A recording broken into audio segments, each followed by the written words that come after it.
балам үчүн үй салып атам, балам үчүн жер алып атам, балам үчүн бак тигип атам. А өзүң үчүн эмне кылып атасың?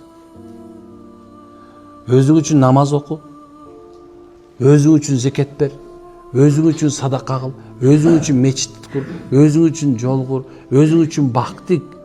Бул сен үчүн, субханалла, ахиретиң үчүн боло турган нерсе. Ал эми сен балаң үчүн дей турган нерсе бир эле нерсе. Ага сен ыймандуу тарбия беришиң керек.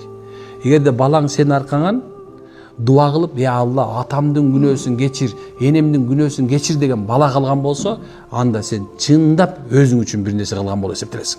Мына. Көп адамдар азыр английский тил билет, испанский тил билет, Оксфордский школада окуп атат, анан баландай школда окуп атат, англисче укмуш тытып атат дейт да.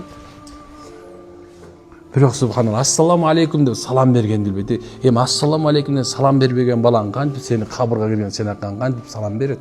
Кантип сен аркан Куран окуйт? Кантип сага субханалла иш кылат? О адамдар карасаң, банкроттун үстүнө банкрот.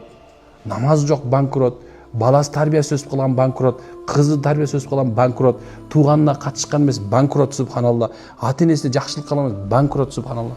Банкрот, только банкроттун үстүндө да. Бүт баардык. А дүйнөң болсо кайда калды? Ыздычы болуп субханалла, аялдарың талаш тытышып калат, биринчи, экинчи, үчүнчү аялың субханалла. Балдарың тытышып талашып калат, меники, кимге жазып кетти, сеники. Ушундай. Эми жумтуп аткан ошо айтып атат Абу Бакыр. Атаңдын көрдүнүө деңизге кемесиз кирип кетиштен коркуш керек экен.